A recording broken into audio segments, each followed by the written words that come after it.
What's up, everybody? Rod here. I keep blabbing on and going on like 10 tangents. So, as normal, I'm going to try my best to keep this, a little more clear and concise. I know it's not going to end that way, but I can try. Since the last video, I have the front fender on, just zip tied at the moment. I'll either try and fab some sort of bracket or may just add zip ties. We'll see what happens. Started getting some wiring together. I have one of the original main switches there for signals and lights and horn. The horn is on there. The wiring, I don't have it routed the way it needs to, so I may take the oil tank off and route it through everything where it needs to go. That's why I didn't bother with putting it through the headlight bucket. I just wanted to make sure. I couldn't remember what plugged in where. I just wanted to make sure I had that straight before I got too crazy with it. I have a new inner left side case cover ordered. That the reason I bought another case is it comes with the clutch actuator that I'm missing. It looked like it was all complete. It had the bushing and everything in it, and then the other side, the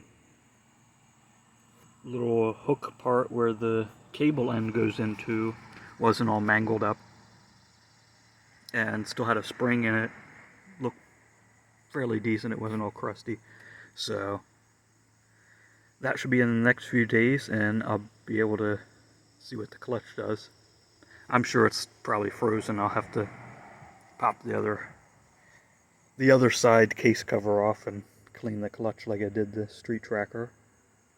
But that's not a big deal. I was kind of planning on that anyway. So that is on the way.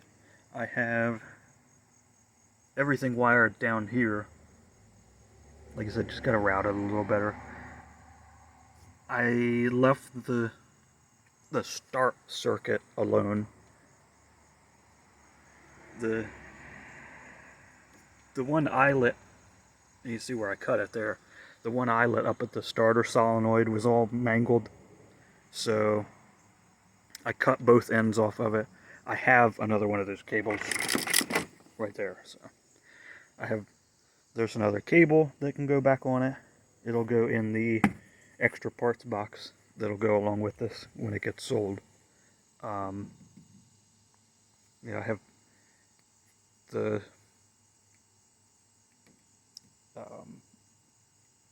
other starter solenoid off of the parts bike that has cables on it as well. So I'm going to try and make sure anything I take off, like I have all the original tins, this gas tank and like headlight mounts and stuff. Anything that's original to the bike that I'm not putting back on, I'll have either the original stuff like the tins or good replacement stuff. So, that's where like I said, I gotta reroute the wiring. I don't have it in the headlight bucket yet. I just wanted to make sure I had everything under the tank lined up where it needed to go. I've got some cleaning up to do on the taillight wiring. Went with the Preston Petty Enduro fender. That way all I need is a taillight lens.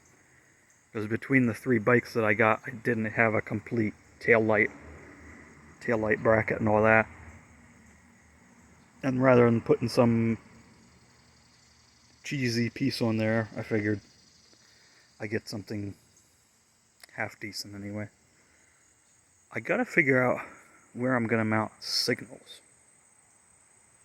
I may just make a little bracket here and mount the signals roughly where they would have been originally. It won't look as pretty as original, but it'll be something. Another thing I started playing with This headlight has been absolutely mangled. I've messed with it a little more, but it was trashed.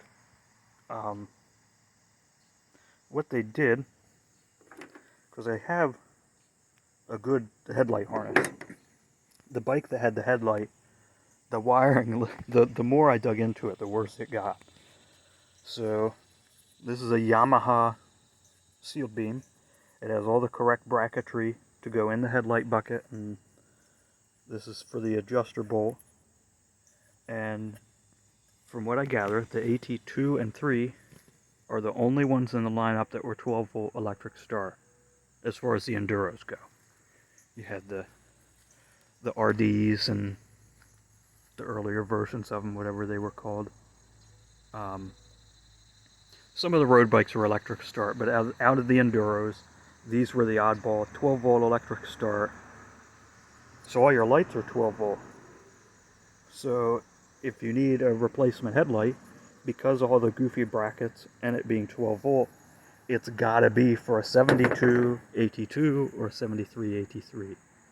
There might be other stuff, but yeah, most of the street bikes had bigger headlights in them.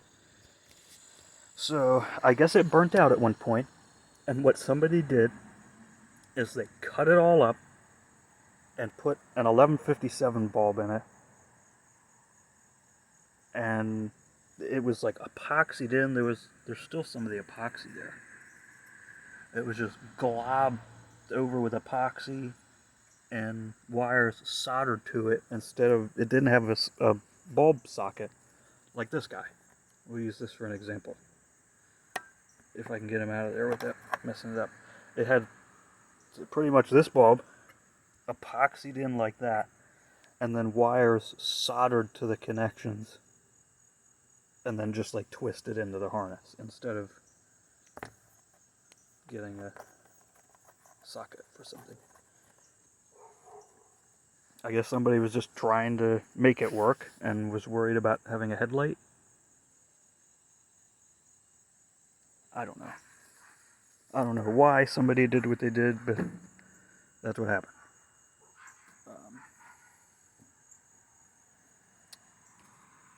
I think that's about all the progress I made. I've started re-recording this video so many times I've kind of lost track. But I have the ignition switch in and the tack from the other bike, but the speedometer, I left the original speedometer on there. That way, you know, mileage is correct and all that good stuff. So I'm going to play around with some wiring a little more and see what I can get. And I think that'll be about it for this evening. Thank you all for watching. Sorry I'm not serious about the YouTube thing, but it has been cool, you know, updating you guys fairly regularly, I guess. And for those that, like, I've got a bunch of new followers recently. For any of you new to the channel, this is basically me recording where I'm at and whatever I'm working on for my own reference and some friends that, you know, aren't local or whatever. This is not going to be a big production. I'm not in it for money or anything. Just, hey guys, look what I did today. That's it. So, with that in mind, thank you all for watching, and we'll catch you next time.